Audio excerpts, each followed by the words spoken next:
بسم الله الرحمن الرحيم نحمده ونستعينه ونصلي على رسوله الكريم أما بعد فأعوذ بالله من الشيطان الرجيم بسم الله الرحمن الرحيم يا أيها الناس اتقوا ربكم إن زلزلة الساعة شيء عظيم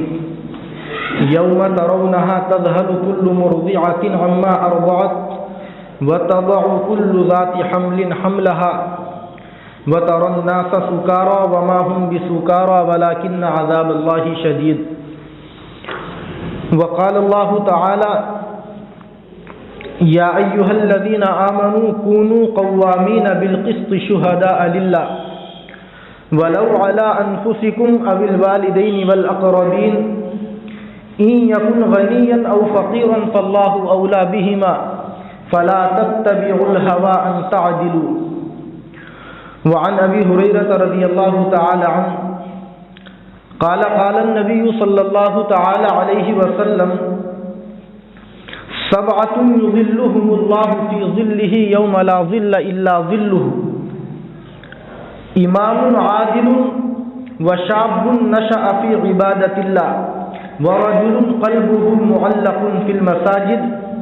ورجلان تحابا في الله اجتمعا عليه وتفرقا عليه ورجل دعته امرأة ذات حسب وجمال فقال إني أخاف الله ورجل تصدق بصدقة فأخفاها حتى لا تعلم شماله ما تنفق يمينه ورجل ذكر الله خاليا ففاضت عيناه. قابل صد احترام بزرگوں، بھائیوں اور دوستوں، آج میں آپ حضرات کے سامنے قیامت کا منظر اور اس کی ہولناکی پر گفتگو کروں گا کہ قیامت کا منظر کتنا خطرناک ہوگا. قرآن و حدیث میں قیامت کی کیا منظر کشی کی گئی ہے اور وہ کون لوگ ہیں جو اس خطرناک منظر میں اللہ تعالیٰ کی رحمت کے سائے میں ہوں گے، جن کو اللہ تعالیٰ اپنے عرش کا سایہ عطا فرمائیں گے. اللہ رب العزت مجھے قرآن و حدیث کی روشنی میں صحیح اور سچی باتیں کہنے اور ہم سب کو اخلاص کے ساتھ ان پر عمل کرنے کی توفیق نصیب فرمائے. بزرگوں، بھائیوں اور دوستوں، ہم سب مسلمان ہیں اور ہم سب قرآن و حدیث کو ماننے والے ہیں، اور ایک مسلمان کو، ایک ایمان والے کو، ایک کلمہ پڑھنے والے کو جن چیزوں پر ایمان لانا چاہیے، ہم سب الحمدللہ اسلام کی ان تمام بنیادی چیزوں کو فالو کرتے ہیں، ہم ان پر یقین رکھتے ہیں، ان کو تسلیم کرتے ہیں. اب وہ بنیادی عقائد اور وہ بیسک اسلامک چیزیں کیا ہیں جن پر یقین کیے بغیر، جن کو فالو کیے بغیر، جن کو مانے بغیر ہم مسلمانوں کا اسلام اور ہمارا ایمان مکمل نہیں ہو سکتا. ہم پہلے ان کو سمجھے، پھر انشاءاللہ آگے بات کریں گے. آپ حضرات نے ایمان مجمل اور ایمان مفصل کا نام سنا ہوگا. ہمارے اکابر علماء نے جو بہت اعلیٰ درجے کے محققین اور ریسرچ اسکالر گزرے ہیں، انہوں نے ایمان مجمل میں ایمانیات کو نہایت مختصر مگر بہت جامع طریقے سے بیان کیا ہے. اس ایمان مجمل میں اللہ تعالیٰ پر ایمان لانے کا ذکر اس طریقے سے کیا گیا ہے کہ بغیر اعلان کیے تمام ایمانیات اس کے اندر داخل ہو گئی. اور ایمان مفصل میں قرآن و حدیث کی روشنی میں ثابت شدہ ایمانیات کو تفصیل کے ساتھ، ڈیٹیلز کے ساتھ ہمارے اکابر علماء نے، محققین نے بیان کیا. اسی لیے بچپن میں ہی ہم مسلمان اپنے چھوٹے چھوٹے بچوں کو مدرسوں میں، مکتبوں میں ایمان مجمل اور ایمان مفصل اور دیگر تمام کلمے یاد کرا دیتے ہیں تاکہ وہ مسلمان بچہ آگے چل کر آنے والی زندگی میں ان فیوچر عملی اور حقیقی مسلمان بن کر کے زندگی گزارے. آنے والے وقت میں کوئی انسان اس کے عقیدے کے اوپر، اس کے یقین کے اوپر کسی بھی طریقے سے، کسی بھی اینگل سے حملہ نہ کر سکے. اس لیے کہ بزرگوں، ہم سب جانتے ہیں کہ آخرت کی جو ترتیب ہے جو آخرت کے ثمرات ہیں، جو آخرت میں جنت اور دوزخ کے فیصلے ہیں، یہ تمام کے تمام عقائد پر ڈیپینڈڈ ہیں۔ ایک آدمی ہے، پوری زندگی وہ دین کے کاموں میں لگا رہے، پوری زندگی بھلائی کے کاموں میں وہ لگا رہے، لیکن اس کی سوچ اچھی نہ ہو، اس کے عقائد اچھے نہ ہو، اس کی جو اسلامک بیسک چیزیں ہیں ان میں گڑبڑیاں ہوں، تو آپ جانتے ہیں کہ آخرت کی کامیابی اس کے قدم نہیں چوم سکتی۔ آخرت میں کامیابی کے لیے اور تمام اعمال کے دار و مدار کے لیے ہمارے عقائد کا درست ہونا بہت ضروری ہے۔ ایمان مجمل کیا ہے؟ میں اس کو آپ کے سامنے پڑھتا ہوں، ہلکی سی اس کی تفصیل بھی کرتا ہوں، آپ میں سے سب کی ماشاءاللہ یاد ہی ہوگا، ذہن میں اس کو مستحضر کرے۔ آمنت باللہ کما ہوا باسمائہ وصفاتہ وقبلت جمیع احکامہ اقرار باللسان وتصدیق بالقلب۔ ان الفاظ کو کہتے ہیں ایمان مجمل، یعنی ان الفاظ میں ایمانیات کو نہایت مختصر مگر جامع طریقے سے ہمارے اکابر نے جمع کر دیا۔ اس کا اردو ترجمہ اور مفہوم یہ ہوتا ہے کہ میں ایمان لایا اللہ تعالیٰ پر، اس کے تمام اسما اور اس کی تمام صفات کے ساتھ، وقبلت جمیع احکامہ، اور میں نے اللہ تعالیٰ کے تمام احکام کو قبول کر لیا، ایکسیپٹ کر لیا۔ اقرار باللسان، میں زبان سے بھی ان تمام چیزوں کا اقرار کرتا ہوں، وتصدیق بالقلب، اور میں دل سے بھی ان تمام چیزوں کو تسلیم کرتا ہوں۔ اس کو کہتے ہیں ایمان مجمل، جس کے اندر تمام ایمانیات کو مختصر سے طریقے سے ہمارے اکابر نے جمع کیا، اور ایک ہے ایمان مفصل، جس کے اندر تفصیل کے ساتھ ان اسلامک بیسک چیزوں کو ہمارے اکابر نے جمع کیا ہے، جن کو ماننا، جن کو تسلیم کرنا، جن پر یقین کرنا ہم مسلمانوں کے لیے لازم اور ضروری ہے۔ ایمان مفصل کے الفاظ آپ کو یاد ہوں گے، آمنت باللہ وملائکتہ وکتبہ ورسلہ والیوم الآخر والقدر خیرہ وشرہ من اللہ تعالی والبعث بعد الموت۔ اس کا اردو ترجمہ اور مفہوم یہ ہوگا کہ میں ایمان لایا اللہ تعالیٰ پر، میں ایمان لایا اللہ تعالیٰ کے فرشتوں پر، وکتبہ، میں ایمان لایا اللہ تعالیٰ کی تمام کتابوں پر، یعنی جو اللہ تعالیٰ نے آسمان سے کتابیں اپنے نبیوں پر، رسولوں پر نازل کی، میں ان تمام کو تسلیم کرتا ہوں۔ صرف یہ نہیں کہ ہم آخری کتاب قرآن کو مانتے ہیں، باقی کو نہیں مانتے، ایمان مکمل نہیں ہو سکتا۔ کتبی ہی کا مطلب لکھا ہے کہ میں تمام کتابوں کو مانتا ہوں، میں تمام کتابوں پر ایمان رکھتا ہوں۔ ورسلہ ہی، میں اللہ تعالیٰ کے تمام رسولوں پر ایمان لایا۔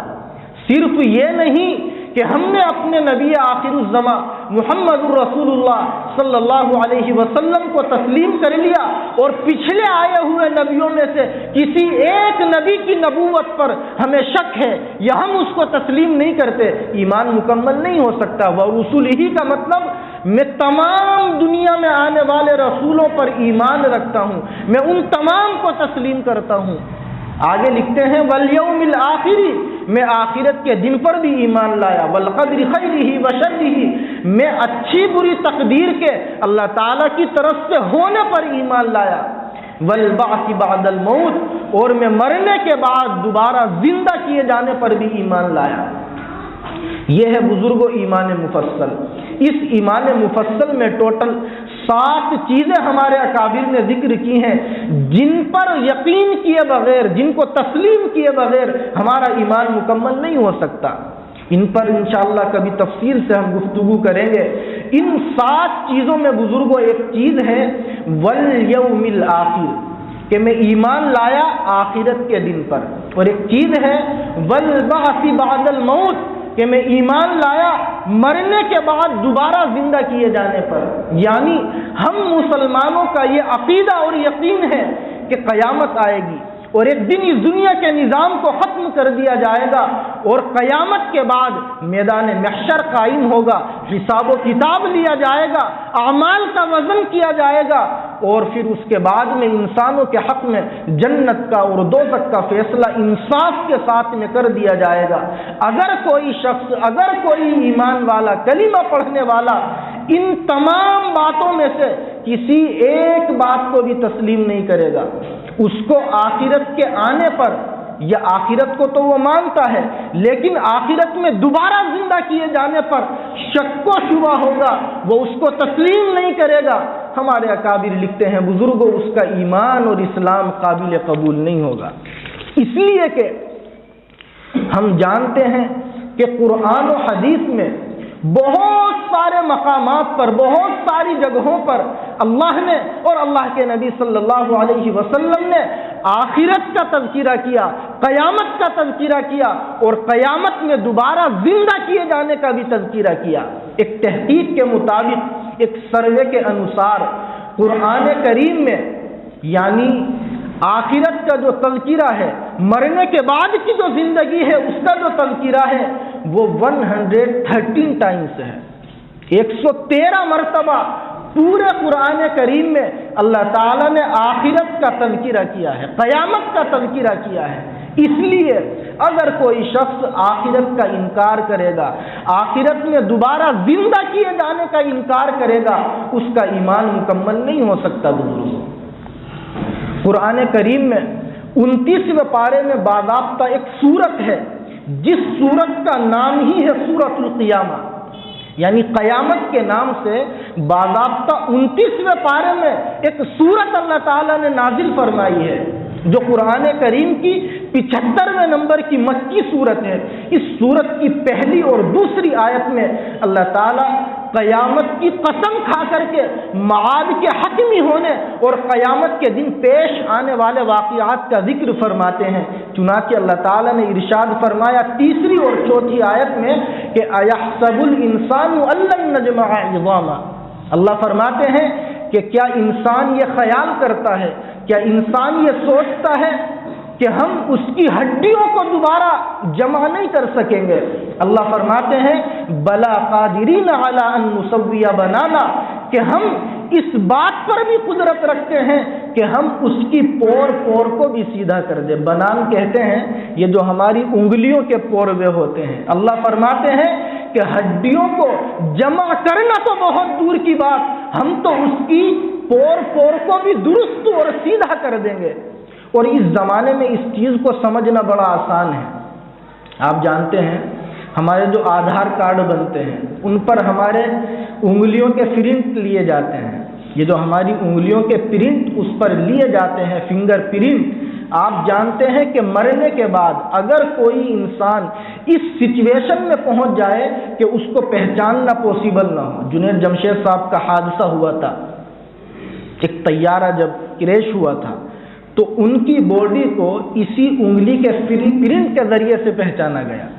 تو جب دنیا کے اندر، ابھی تو 2020 ہی چل رہا ہے، کی شروع ہوا ہے، 2020 میں ہی انگلیوں کے پرنٹ کے ذریعے،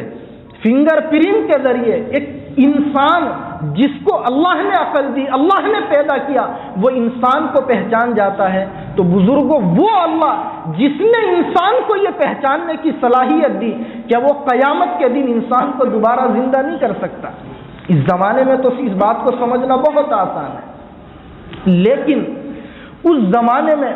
جس زمانے میں قرآن کریم نازل ہو رہا تھا، اللہ کے نبی علیہ الصلاۃ والسلام لوگوں کو ایمان کی دعوت دے رہے تھے، یہ بتلا رہے تھے کہ تم مرو گے، دوبارہ زندہ ہوگے، جنت اور دوزخ کا فیصلہ کیا جائے گا. تو بڑی تعداد میں وہ لوگ تھے جو قیامت کو نہیں مانتے تھے. آج بھی اس زمانے میں بہت بڑی سنکھیا ہے ان لوگوں کی، بہت بڑی تعداد میں وہ لوگ ہیں جو قیامت کا انکار کرتے ہیں، جو آخرت کو نہیں مانتے، جو قیامت میں دوبارہ زندہ کیے جانے کی طرف سے شک میں رہتے ہیں. اور وہ یہ سمجھتے ہیں کہ بس ہم اسی دنیا میں جتنے دن بھی رہیں گے رہ لیں گے، اور جب مر جائیں گے وَكُنَّا تُرَابًا، قرآن کے الفاظ ہیں کہ جب ہم مٹی ہو جائیں گے، ہماری ہڈیاں بوسیدہ ہو جائے گی، تو ہم کو دوبارہ زندہ نہیں کیا جائے گا.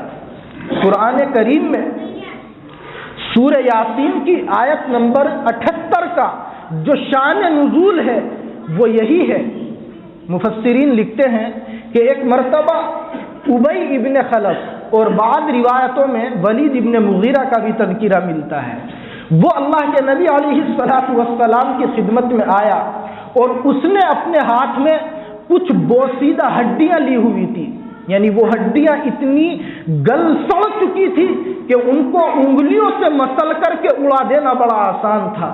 اس ابی ابن خلف نے اللہ کے نبی علیہ السلام کے سامنے ان بوسیدہ ہڈیوں کو اپنی انگلیوں سے مسلا اور اڑا کر کے اللہ کے نبی علیہ السلام سے مخاطب ہو کر کے کہنے لگا کہ یا محمد اتر اللہ یحیی ھذا بعد ما قد رمى، اے محمد کیا تم یہ سمجھتے ہو کہ اللہ تعالیٰ اس بوسیدہ ہڈی کو دوبارہ زندہ کریں گے؟ یعنی گویا وہ اللہ کے نبی علیہ السلام کی نعوذ باللہ مذاق بنانا چاہتا تھا۔ آپ دیکھیے گا اللہ کے نبی صلی اللہ علیہ وسلم نے اس شخص کو کیا جواب دیا۔ روایت میں آتا ہے کہ آپ علیہ السلام نے اس سے فرمایا نعم، کہ جی ہاں اللہ تعالیٰ اس بوسیدہ ہڈی کو زندہ کریں گے، اور آپ نے فرمایا وَيَبْعَثُكَ، کہ اللہ تعالیٰ تجھے بھی دوبارہ زندہ کریں گے، اور آپ نے تیسری بات فرمائی وَيُدْخِلُكَ فِي النَّارِ، کہ تو چونکہ قیامت کا انکار کرتا ہے، دوبارہ زندہ کیے جانے کو تو تسلیم نہیں کرتا، اس بد عقیدے کی بنیاد پر اللہ تجھے دوبارہ زندہ کر کے دوزخ میں داخل کریں گے۔ اس واقعے کے بعد اللہ تعالیٰ نے قرآن کریم کی باضابطہ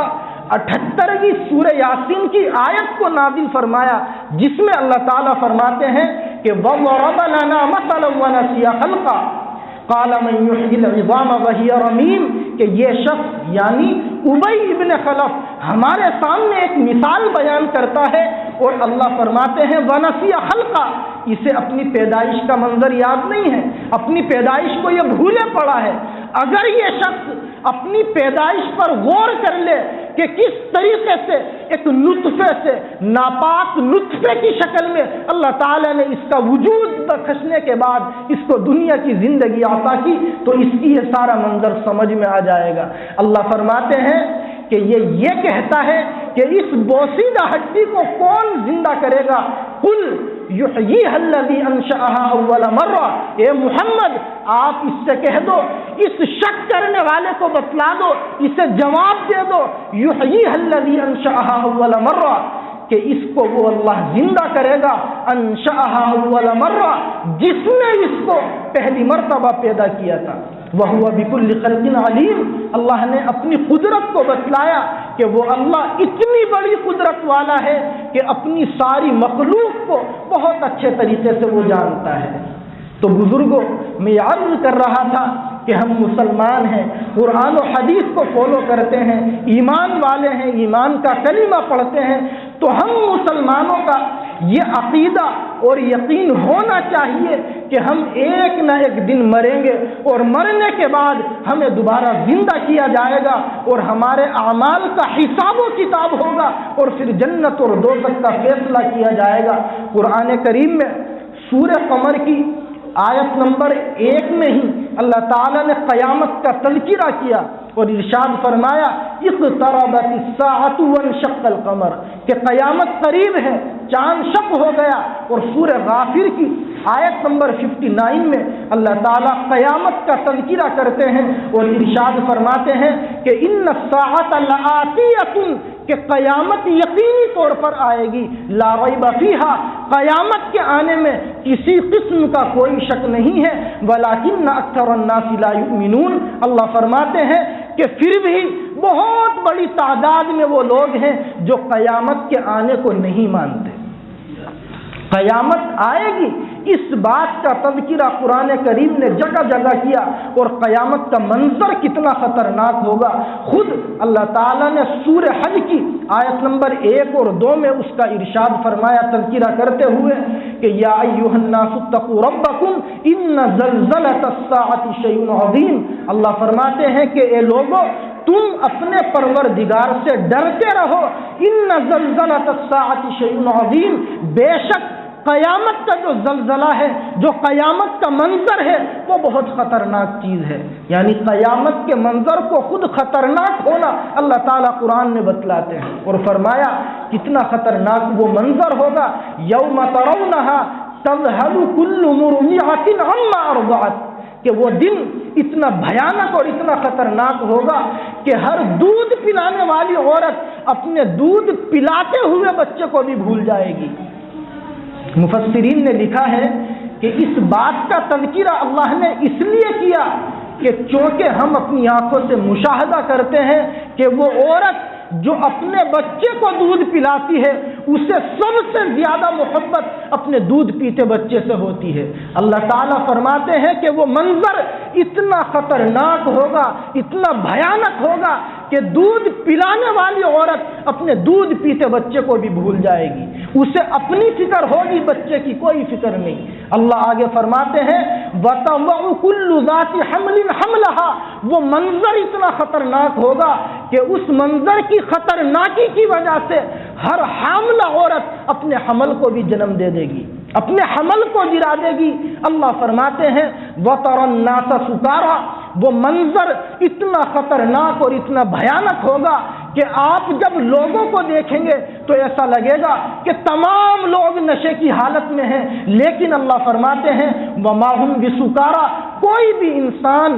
اس منظر کی وجہ سے نشے کی حالت میں نہیں ہوگا، لیکن وہ نشے کی کیفیت اس لیے ہوگی وَلَٰكِنَّ عَذَابَ اللَّهِ شَدِيدٌ، اللہ کا عذاب بڑا خطرناک اور بڑا سخت ہوگا۔ یعنی قیامت کی ہولناکی اتنی خطرناک ہوگی کہ اس کی خطرناکی کو خود اللہ تعالیٰ نے قرآن کریم میں جگہ جگہ بیان کیا، اور اس وقت میں کیا منظر ہوگا، کیا نفسا نفسی کا عالم ہوگا۔ سورہ عبس کی آیت نمبر 34 میں اللہ تعالیٰ نے اس کا نقشہ کھینچا اور اعلان کیا یوم یفر المرء من اخیہ، اس سے پہلی آیت ہے فَإِذَا جَاءَتِ الصَّاخَّةُ۔ اللہ تعالیٰ سورہ عبس کی آیت نمبر 34 میں ارشاد فرماتے ہیں کہ فَإِذَا جَاءَتِ الصَّاخَّةُ، کہ جس وقت کانوں کو پھاڑ کھانے والی آواز آئے گی،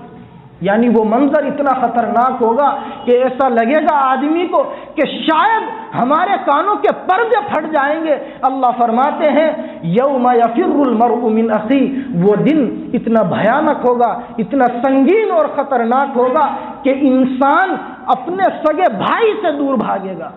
آگے فرمایا وَأُمِّهِ وَأَبِيهِ، انسان اپنی ماں اور اپنے باپ سے بھی دور ہو جائے گا۔ وَصَاحِبَتِهِ وَبَنِيهِ، اللہ فرماتے ہیں کہ انسان اپنی بیوی اور اپنے بیٹوں سے بھی دور بھاگے گا۔ یہ تمام لوگ وہ ہیں جو انسان کی آنکھوں سے اوجھل ہو جائے تو انسان کو چین نہیں آتا، سکون نہیں ملتا۔ ظاہر سی بات ہے ایک باپ سے اگر اس کا بیٹا جدا ہو جائے اس کی راتوں کی نیند اڑ جاتی ہے، ایک بیوی سے اگر اس کا شوہر جدا ہو جائے اس کا دنیا میں کچھ نہیں بچتا۔ لیکن اللہ فرماتے ہیں وہ دن اتنا بھیانک اور اتنا خطرناک ہوگا کہ انسان اپنے بیٹے سے، اپنی ماں سے، اپنے باپ سے، اپنی بیوی سے، اپنے بچوں سے بالکل دور ہو جائے گا۔ کسی کو کوئی پرواہ نہیں ہوگی، اور پرواہ کیوں نہیں ہوگی؟ اگلی آیت میں اللہ تعالیٰ نے فرمایا لِكُلِّ امْرِئٍ مِّنْهُمْ يَوْمَئِذٍ شَأْنٌ یغنی، اس کی وجہ اللہ یہ فرماتے ہیں کہ ہر شخص اپنی ذات میں، اپنے کام میں اتنا مشغول اور اتنا بزی ہوگا کہ اس مشغولیت کی وجہ سے اس کو اپنے گھر والوں کی بھی، اپنے رشتہ داروں کی بھی کسی قسم کی کوئی فکر و پرواہ نہیں ہوگی۔ بزرگوں، اللہ کے نبی صلی اللہ علیہ وسلم نے قیامت کی منظر کشی ایک روایت میں بڑی عجیب غریب بیان فرمائی۔ مسلم شریف کی 5232 نمبر کی روایت ہے۔ حضرت عائشہ رضی اللہ تعالی عنہ فرماتی ہیں کہ ایک مرتبہ میں نے اپنے کانوں سے اللہ کے نبی علیہ الصلاۃ والسلام کو یہ فرماتے ہوئے سنا کہ یحشر الناس یوم القیامت حفاۃ عراۃ غرلا، کہ کل قیامت کے دن لوگوں کو اس حالت میں اکٹھا کیا جائے گا، اس حال میں جمع کیا جائے گا کہ وہ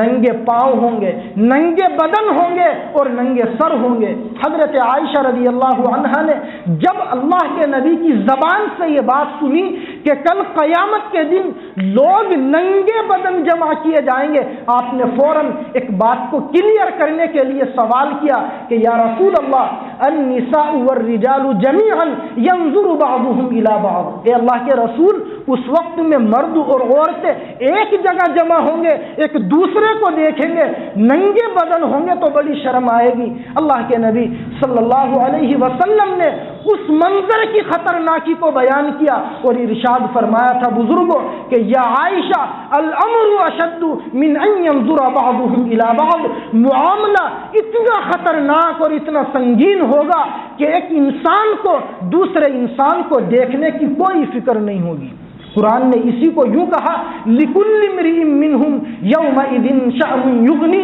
کہ ہر انسان کو اتنی مشغولیت ہوگی، اپنی اتنی فکر ہوگی کہ وہ کسی دوسرے کی کوئی فکر نہیں کرے گا۔ بزرگوں وہ منظر اتنا خطرناک ہوگا۔ ایک حدیث میں اللہ کے نبی صلی اللہ علیہ وسلم نے قیامت کی ہولناکی کو، اس کی خطرناکی کو ان الفاظ میں بیان فرمایا۔ مسلم شریف میں یہ روایت 2864 نمبر پر ہے۔ آپ فرماتے ہیں کہ تدنى الشمس یوم القیامت من الخلق حتی تکون منہم کمقدار میل، کہ کل قیامت کے دن میدان محشر میں سورج کو مخلوق سے، انسانوں سے اتنا قریب کر دیا جائے گا کہ سورج کے اور مخلوق کے درمیان میں صرف 1 میل کا فاصلہ ہوگا۔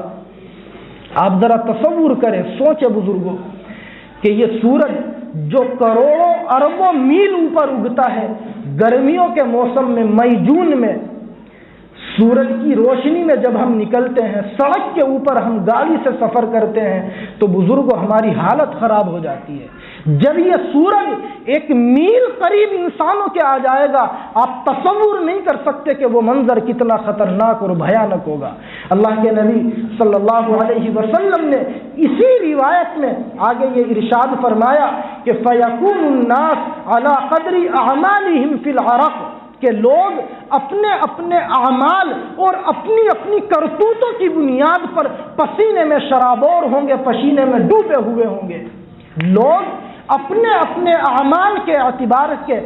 لوگ اپنی اپنی کرتوتوں کی بنیاد پر جس کے جیسے اعمال ہوں گے پسینے میں ڈوبے ہوئے ہوں گے۔ اللہ کے نبی نے تفصیل میں جا کر کے بیان فرمایا فَمِنْهُمْ مَنْ يَكُونُ إِلَى كَعْبَيْهِ، کہ بعض لوگ تو وہ ہوں گے جو ٹخنوں تک پسینے میں ڈوبے ہوئے ہوں گے۔ آپ نے فرمایا وَمِنْهُمْ مَنْ يَكُونُ إِلَى رُكْبَتَيْهِ، کہ بعض لوگ وہ ہوں گے جو گھٹنوں تک پسینے میں ڈوبے ہوئے ہوں گے۔ آپ نے فرمایا وَمِنْهُمْ مَنْ يَكُونُ إِلَى حَقْوَيْهِ، اور بعض لوگ وہ ہوں گے جو کمر تک، کوکھ تک پسینے میں ڈوبے ہوئے ہوں گے۔ اور آگے آپ نے یہاں تک ارشاد فرمایا کہ کچھ لوگ تو وہ ہوں گے جن کے لیے ان کا پسینہ لگام اور پکڑ بن چکا ہوگا۔ اور یہ بات کہہ کر اللہ کے نبی علیہ السلام نے اپنے منہ کی طرف اشارہ کیا، یعنی آپ نے گویا یہ بتلایا کہ کچھ لوگ وہ ہوں گے جو اپنے منہ تک مکمل پسینے میں ڈوبے ہوئے ہوں گے۔ کتنا خطرناک منظر ہوگا۔ لیکن قربان جائیے اللہ کے نبی علیہ السلام کی محبت پر، آپ کی شفقت پر، آپ یہ بھی ارشاد فرماتے ہیں کہ اس خطرناکی کے منظر میں، اس نفسا نفسی کے عالم میں کچھ خوش قسمت لوگ وہ ہوں گے جن کو اللہ تعالیٰ اس خطرناکی سے بچائیں گے اور اپنی رحمت کا اور اپنے عرش کا سایہ نصیب فرمائیں گے۔ چنانچہ بخاری شریف میں 1423 نمبر کی روایت ہے، حضرت ابو ہریرہ رضی اللہ تعالی عنہ فرماتے ہیں کہ اللہ کے نبی صلی اللہ علیہ وسلم نے ارشاد فرمایا سبعۃ یظلھم اللہ فی ظلہ یوم لا ظل الا ظلہ، کہ 7 لوگ وہ ہوں گے جن کو کل قیامت کے دن اللہ تعالیٰ اپنی رحمت کا، اپنے عرش کا سایہ نصیب فرمائیں گے۔ ان 7 لوگوں کو قیامت کے دن کوئی گھبراہٹ نہیں ہوگی، کوئی پریشانی نہیں ہوگی، کوئی دقت اور مصیبت نہیں ہوگی۔ وہ 7 لوگ کون ہیں؟ میں کہہ کر اپنی بات مکمل کروں۔ اللہ کے نبی صلی اللہ علیہ وسلم نے سب سے پہلے نمبر پر ارشاد فرمایا امام عادل، کہ انصاف کرنے والا بادشاہ اور انصاف پرور حاکم وہ ہوگا جس کو کل قیامت کے دن اللہ تعالیٰ اپنے عرش کا سایہ نصیب فرمائیں گے۔ یہ جو انصاف پرور ہے سننے میں تو بڑا آسان لگتا ہے لیکن ہے بڑی خطرناک چیز۔ انصاف کرنا یہ اللہ تعالیٰ کی خود ایک عظیم الشان صفت ہے. اللہ تعالیٰ کے ناموں میں سے ایک نام ہے کہ اللہ تعالیٰ انصاف کرنے والا ہے. کل قیامت کے دن اللہ تعالیٰ انصاف کے ساتھ جنت اور دوزخ کا فیصلہ فرمائیں گے. اور اللہ تعالیٰ نے قرآن کریم میں مختلف آیتوں میں اپنے بندوں کو انصاف کرنے کا، عدل کا بازو پکڑنے کا مختلف آیتوں میں اللہ تعالیٰ نے حکم دیا. قرآن کریم کی میں ایک آیت آپ کو پڑھ کر کے سناتا ہوں. اللہ تعالیٰ سورہ نساء کی آیت نمبر 135 میں یہ ارشاد فرماتے ہیں کہ یا ایھا الذین آمنوا کونوا قوامین بالقسط شہداء للہ. اللہ تعالیٰ فرماتے ہیں کہ اے ایمان والو تم انصاف قائم کرتے رہا کرو. اور فرمایا شہداء للہ، تم اللہ کی طرف سے گواہ بن کر کے کھڑے ہو جایا کرو. اور آگے بڑی خطرناک بات فرمائی. اللہ فرماتے ہیں وَلَوْ عَلَىٰ أَنفُسِكُمْ أَوِ الْوَالِدَيْنِ وَالْأَقْرَبِينَ، کہ وہ گواہی جو سچی گواہی تمہیں دینے کا اللہ نے حکم دیا ہے، اگرچہ تمہارے اپنے خلاف ہو، اگرچہ وہ گواہی جو تم کو دینے کا اللہ نے حکم دیا ہے تمہارے ماں باپ کے خلاف ہو، تمہارے رشتہ داروں کے خلاف ہو. اللہ فرماتے ہیں إِن يَكُنْ غَنِيًّا أَوْ فَقِيرًا، اگر وہ جس کے حق میں تم گواہی دے رہے ہو مالدار ہے یا غریب ہے، اللہ فرماتے ہیں فَاللَّهُ أَوْلَىٰ بِهِمَا، اللہ تعالیٰ ان کا تم سے زیادہ خیر کا ہے. مفسرین نے اس ٹکڑے کی تشریح میں لکھا ہے کہ اگر تم کسی اپنے رشتہ دار کے حق میں اس لیے گواہی غلط دینا چاہتے ہو کہ وہ ہمارا اپنا آدمی ہے تو یہ غلطی مت کرو، اس لیے کہ تم سے زیادہ اللہ تعالیٰ کو اس اپنے بندے کی فکر ہے، تمہیں فکر کرنے کی ضرورت نہیں ہے. اللہ تعالیٰ فرماتے ہیں فَلَا تَتَّبِعُوا الْهَوَىٰ أَن تَعْدِلُوا، اے لوگوں تم انصاف کرنے میں اپنے نفس کی اور اپنے دل کی خواہش پر عمل مت کیا کرو. اس لیے ہم نیت کریں کہ پوری زندگی عدل و انصاف کے ترازو پر ہم قائم رہیں گے اور وہ گواہی دیں گے جو بالکل سچائی پر مبنی ہوگی، چاہے وہ سچی گواہی ہمارے اپنے رشتہ داروں کے خلاف کیوں نہ ہو. اسی کا اللہ تعالیٰ نے اپنے بندوں کو قرآن کریم میں جگہ جگہ حکم دیا. دوسری آیتیں بھی ہیں لیکن میں ان کو نہیں پڑھتا چونکہ وقت کم ہے. بہرحال دوسرے نمبر پر اللہ کے نبی صلی اللہ علیہ وسلم نے ارشاد فرمایا وَشَابٌ نَشَأَ فِي عِبَادَةِ اللَّهِ، کہ دوسرے نمبر پر جس انسان کو کل قیامت کے دن اللہ تعالیٰ اپنے عرش کا سایہ نصیب فرمائیں گے وہ نوجوان ہوگا جو جوانی میں اللہ تعالیٰ کی عبادت کرتا ہوگا. ہمارے یہاں بہت سارے نوجوان بھائی بیٹھے ہوئے ہیں. جوانی کی عبادت اس لیے اللہ کے نبی علیہ الصلاۃ والسلام نے بیان فرمائی. محدثین لکھتے ہیں کہ چونکہ جوانی میں انسان عبادت کرنے میں کوتاہی کرتا ہے، جوانی میں وہ اس لیے عبادت نہیں کرتا کہ شیطان یہ کہہ کر اس کو دھوکے میں رکھتا ہے کہ ابھی تو مستی کرنے کے دن ہے، جب تھوڑی سی عمر اور آگے کو بڑھے گی تب جا کر کے ہم مسجد سے جڑیں گے، تب جا کر کے داڑھی رکھیں گے، تب جا کر کے اللہ تعالیٰ کی عبادت کی زندگی گزاریں گے. میرے بزرگوں یہ دھوکہ اور غفلت ہے جو من جانب شیطان ہمارے دلوں میں آتا ہے، اس کو ہم ایک طرف رکھیں اور جوانی میں یہ سوچ کر کے اللہ کی عبادت کریں کہ جوانی کی عبادت اللہ کو بہت پسند ہے. شیخ سعدی رحمت اللہ علیہ فرمایا کرتے تھے فارسی میں کہ در جوانی توبہ کردن شیوہ پیغمبری، کہ جوانی میں توبہ کرنا یہ اللہ کے نیک بندوں کا، پیغمبروں کا طریقہ رہا ہے. اور اگر ہم جوانی میں گناہ کرتے ہیں، ہم جوانی کو غفلت میں، عصیان میں، اللہ کی نافرمانی میں گزارتے ہیں تو بزرگوں ہم نوجوان ہیں. ترمذی شریف کی 3601 نمبر کی روایت ہم اپنے ذہنوں میں رکھیں. اللہ کے نبی صلی اللہ علیہ وسلم فرماتے ہیں لا تزول قدم ابن آدم یوم القیامت عند ربی حتی یسأل عن 50، کہ کل قیامت کے دن جب تک انسان سے 5 چیزوں کے بارے میں سوال نہ کر لیا جائے اس وقت تک اس کے دونوں پیر، دونوں قدم اللہ کے سامنے سے نہیں ہٹ سکتے. ان 5 سوالوں میں سے اللہ کے نبی فرماتے ہیں ایک سوال یہ بھی ہوگا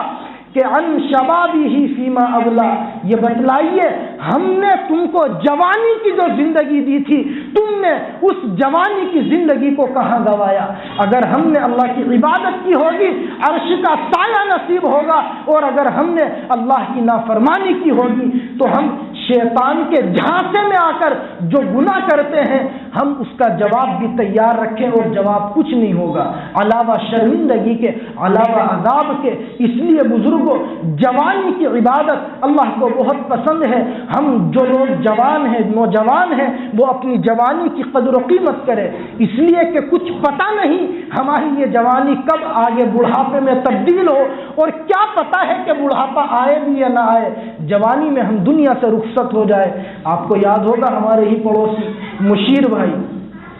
میرے خیال سے 35 سال بھی عمر نہیں ہوگی،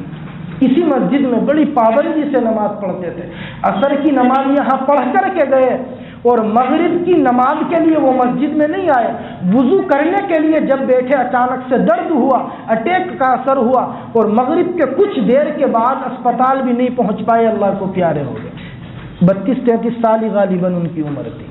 اس لیے جوانی کو ہم غنیمت جانیں اور اللہ کی جوانی میں عبادت کریں۔ تیسرے نمبر پر آپ علیہ الصلاۃ والسلام ارشاد فرماتے ہیں وَرَجُلٌ قَلْبُهُ مُعَلَّقٌ فِي الْمَسَاجِدِ، کہ وہ انسان بھی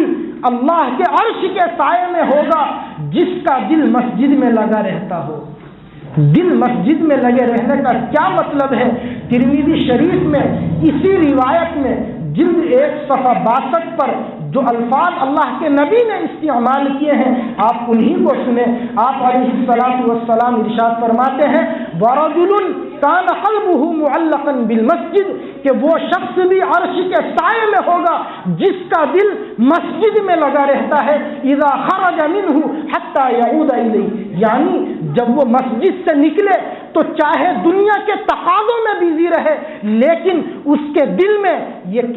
چلتی رہنی چاہیے کہ جب اذان ہوگی اللہ کا منادی پکارے گا کہ آؤ نماز کے لیے، آؤ کامیابی کے لیے، تو میں اپنے دنیا کے تقاضوں کو چھوڑ کر مسجد میں جا کر نماز پڑھوں گا، اللہ کی عبادت کروں گا۔ اگر ہم نماز کے بعد نمازوں کی فکر کرتے ہیں تو انشاءاللہ اس فکر کی بنیاد پر عرش کے سائے میں جنت میں ہمیں جگہ ملے گی۔ چوتھے نمبر پر آپ نے ارشاد فرمایا وَرَجُلَانِ تَحَابَّا فِي اللَّهِ اجْتَمَعَا عَلَيْهِ وَتَفَرَّقَا عَلَيْهِ، کہ وہ دو انسان بھی اللہ کے عرش کے سائے میں ہوں گے جو آپس میں اللہ کی رضا کے لیے محبت کرتے ہوں گے اور جو آپس میں اللہ کی رضا کے لیے محبت کو ختم کرتے ہوں گے۔ آپ جانتے ہیں کہ ایک مسلمان ہے جس سے ہمارا خاندانیت کا، رشتہ داری کا کوئی تعلق نہیں، اس لیے ہم اس سے محبت کرتے ہیں کہ وہ مسلمان ہے، وہ کلمہ پڑھنے والا ہے،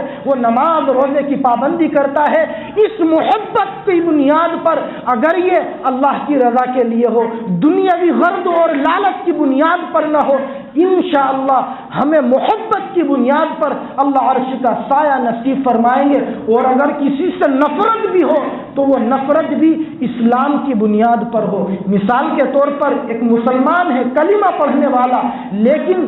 اعلیٰ درجے کا بدتمیز ہے، اتنا بڑا بدتمیز ہے کہ اس کی بدتمیزی حد سے آگے بڑھ گئی ہے۔ اس کی ان اسلامی بدتمیزیوں کی بنیاد پر میں بہت کھل کے کہوں علماء کو گالیاں دیتا ہے، قرآن کو نہیں مانتا، نماز روزوں کو نہیں مانتا۔ اگر جماعت کے ساتھی اس کے گھر جا کر اس سے کہتے ہیں کہ چلو مسجد میں اللہ کی باتیں ہو رہی ہیں، اور وہ یہ کہہ کر ان سے ناراضگی کا اظہار کرتا ہے کہ جاؤ یہاں سے، میں تمہاری بات نہیں مانتا، میں مسجد میں نہیں آتا، اس کی ان گندی باتوں کی بنیاد پر اگر ہم نے اس سے تعلق ختم کر دیا ہے، اس سے دشمنی رکھ لی ہے، تو یہ دشمنی اسلام کی بنیاد پر ہے۔ اسی دشمنی کی بنیاد پر اللہ ہمیں عرش کا سایہ نصیب فرمائیں گے۔